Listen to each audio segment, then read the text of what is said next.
अस्सलाम वालेकुम, मैं हूं इजाज शरीफ और आप देख रहे हैं न्यूज़ क्यू।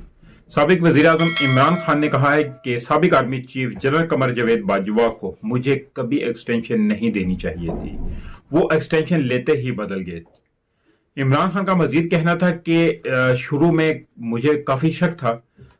खैर शुरू में हमें बिल्कुल समझ ही नहीं लगी कि एक बात, खैर उन्होंने बताया कि एक बात थी कि जनरल बाजवा कहते थे कि एक ग्राउंड में यानी कि कुछ ना कुछ हो रहा है, एजेंसीज आप लोग की जो है लोगों को तोड़ रही थी। और मजीद उनका ये भी कहना था कि बाजवा साहब जो हैं वो कहते रहे कि हम न्यूट्रल हैं।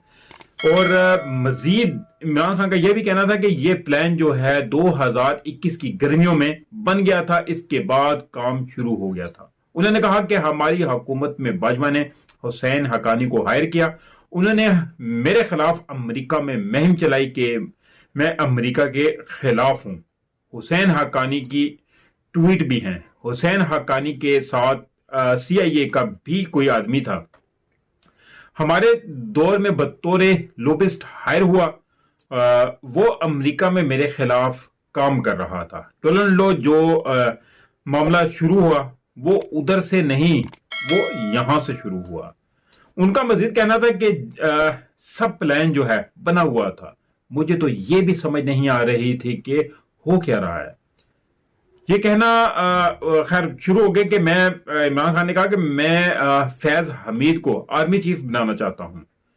2021 की गर्मियों में मैंने कभी सोचा भी नहीं था अगले साल आर्मी चीफ कौन होगा। और ये फैज हमीद की बात करते हैं। खैर उन्होंने कहा कि आहिस्ता आहिस्ता जब आप देखते हैं तो सब आपको समझ आता है, इसके पीछे पूरा एक प्लान था और प्लान यही था कि शहबाज शरीफ को लाया जाए और ऊपर लाकर बैठाया जाए और मुझे हटाया जाए। इमरान खान ने कहा कि बाप और MQM को एस्टेब्लिशमेंट कंट्रोल करती है, इनको कैसे धकेला गया।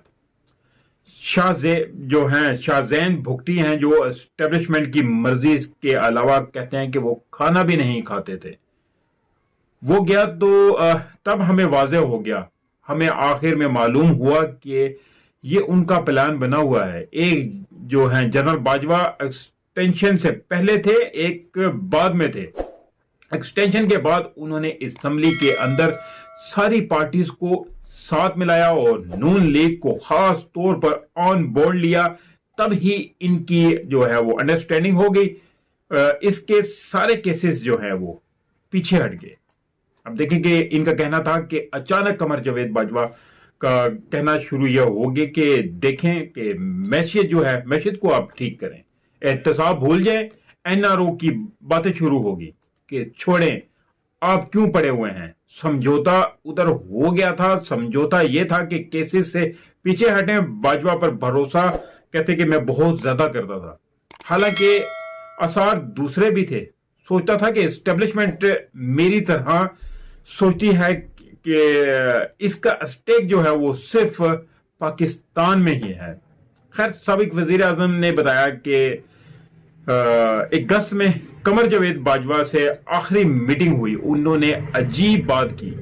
आपके लोगों के ऊपर फाइलें हैं, आपके लोगों की ऑडियोज वीडियोज हैं, आप भी प्ले बॉय थे। इस पर मैंने कहा कि मैंने तो कभी नहीं कहा कि मैं कोई फरिश्ता हूं, गुनाहगार आदमी था। मैंने पूछा हमारी एजेंसीज का ये काम है कि लोगों को ब्लैकमेल करें और ब्लैकमेल करने के लिए वो फाइलें बनाएं ताकि उनको कंट्रोल कर सके। तब मैं समझा इनकी सोच हमें हटाने के लिए है। इनका कहना था कि अवाम में जो है हमारी मकबूलियत देखकर बाजवा को पॉलिसी जो है वो रिवर्स कर लेनी चाहिए थी, लेकिन मुझे हैरत हुई कि वो इस पॉलिसी पर चलते रहे और बजाय तब्दील करने के उन्होंने सख्तियां की, जुल्म किए। उनका कहना था कि जैसे ही हमें हटाया, मुझ पर रोज केसेस जो है वो बनाना शुरू कर दिए और फिर ऑडियो जो है वो निकलनी शुरू होगी। वजीर आजम की सिक्योर लाइन कौन टैप कर रहा था, ये ऑफिशियल सीक्रेट एक्ट के खिलाफ है। मुझे क्या एनआरओ इन्होंने दिया है, एनआरओ क्या मिले हैं। मजीद उनका कहना था कि कौन सी चीज थी जिस पर जो है वो मुझे यानी कि मुझे एनआरओ किस चीज पे दिया कि मुझे किस चीज से बचाया, मैं किस चीज से बचूं। मैंने कोई ऐसा काम ही नहीं किया। शरीफों के लंदन में फ्लैट्स हैं, यहां से चोरी करके पैसा बाहर भेजा गया। लंदन में मेरा एक फ्लैट था, साकिब नसार की अदालत ने वो इन्वेस्टिगेट किया। मैं तो हलाल की कमाई पाकिस्तान लेकर आ रहा था। उन्होंने कहा कि कमर जावेद बाजवा शहबाज शरीफ के बहुत करीब थे। अप्रैल में जब हमारी हुकूमत गई तो पाकिस्तान कहां खड़ा था? हुकूमत के बेहतरीन परफॉर्मेंस थी, हमें हटाया गया और चोरों को मुसल्लत किया गया। पाकिस्तान आज डिफॉल्ट पर खड़ा है। इस सारी सूरत हाल का जिम्मेदार कौन है? और उनका कहना कि एक ही आदमी है। खैर उन्होंने मजीद ये कहा कि लिबनान में यही हुआ कि ऊपर करप्ट लोग बैठ गए और मुल्क कमजोर हो गया। तो पीटीआई के मजीद यानी कि इमरान खान ने जो है चेयरमैन, उन्होंने कहा कि जो आर्मी चीफ वही एस्टेब्लिशमेंट है। अगर मुझे मालूम होता ये एहतसाब नहीं करेंगे तो उसी वक्त असम्बलियां तोड़ देता। बाजवा को मुझे कभी एक्सटेंशन नहीं देनी चाहिए थी। और शहबाज खैर ये तो थी, और चीजें तो खैर मैं थोड़ी सी और भी आपसे चीज शेयर करना चाहूंगा कि शहबाज हुकूमत की देख लें कि नाकाम माशी पॉलिसियां जो हैं वो गैर मुल्की सरमायाकार जो हैं वो पाकिस्तान से मुंह मोड़ने लगे हैं।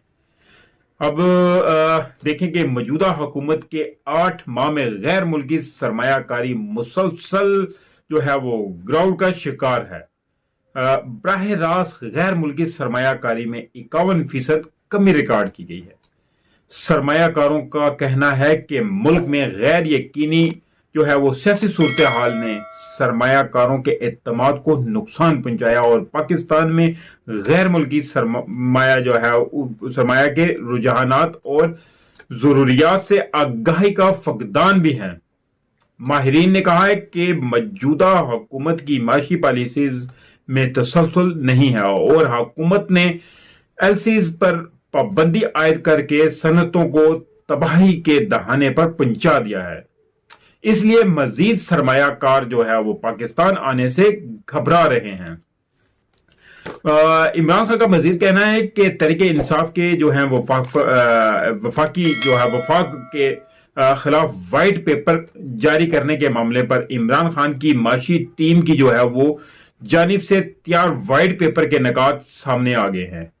वाइट पेपर में तमाम अंदरूनी और बैरूनी माशी पॉलिसियों को जो है वो सामने लाया गया है और महंगाई में पिछले 8 माह में कितना इजाफा हुआ है वाइट पेपर में अदाद शुमार शाया किए गए हैं। वाइट पेपर के मुताबिक अहम अशिया में 45% और आम आदमी की मुश्किलात में पहले से 200% इजाफा हुआ है। वाइट पेपर में कहा गया है कि डॉलर की कीमत में इजाफे और शॉर्टेज से इंपोर्ट में कमी आई। नाकाम माशी पॉलिसी से जो है वो पाकिस्तान की इंडस्ट्री को सख्त धचका लगा है।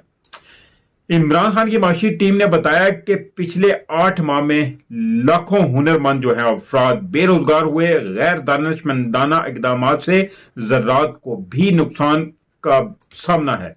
वाइट पेपर का कहना है कि मौजूदा दौर जो है वो हुकूमत में किसानों को सख्त माशी मुश्किलात का सामना है। पेट्रोलियम मसनूआत की कीमतों में जो है वो अजाफा भी अवाम की जेबों पर अजाफी बोझ है।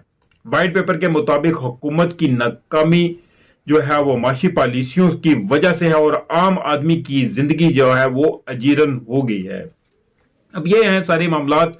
तो इसकी जो और दूसरी एक और भी आपसे चीज शेयर करता चलूं कि देख लेंगे एक बुजुर्ग आदमी को इतना जलील करने के बाद खैर अब जमानत तो मिल गई है, लेकिन अजीब सी कहानी है कि इतने बड़े लोगों को और यानी कि एक सेनेटर को इस तरह खींचातानी की गई। इस्लामाबाद हाई कोर्ट ने मुतनाज़ा जो है वो मुतनाज़ा ट्वीट केस में गिरफ्तार जो है वो सेनेटर आजम सवाती की दरख्वास्त जो है वो जमानत मंजूर करते हुए इन्हें रिहा करने का हुक्म दे दिया है।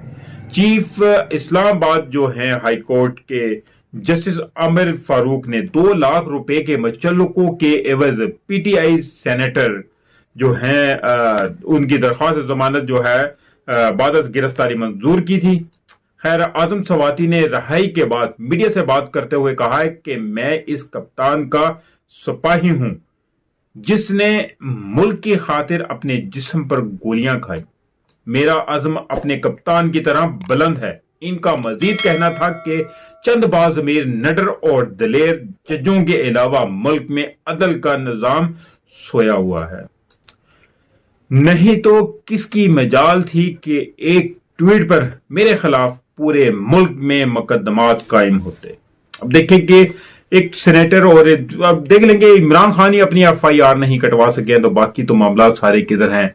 हमारे इस मुल्क में इस वक्त बहुत ही बुरी सूरत हाल है जहां तक देखा जाए। बाकी तो हमारा मुल्क इतनी कुर्बानियों के बाद हम लोगों को मिला है, लेकिन फिर भी अब भी इस वक्त किसी भी तरीके से इसको किसी अच्छी और सीधी राह पे लेकर जाया जाए तो अल्लाह करे कि हमारा मुल्क अभी बच जाए। क्योंकि इन पार्टियों की चाहे पीटीआई है या नून लीग है या पीपल्स पार्टी है, कोई भी पार्टी है, इस तरह की जंगों से मुल्क का नुकसान हो रहा है और मुल्क में जो काली भेड़ें हैं वो फायदा उठा रही हैं और इनके सरबरान हैं जो वो फायदा उठा रहे हैं, लेकिन नुकसान सिर्फ आम आदमी गरीब का हो रहा है।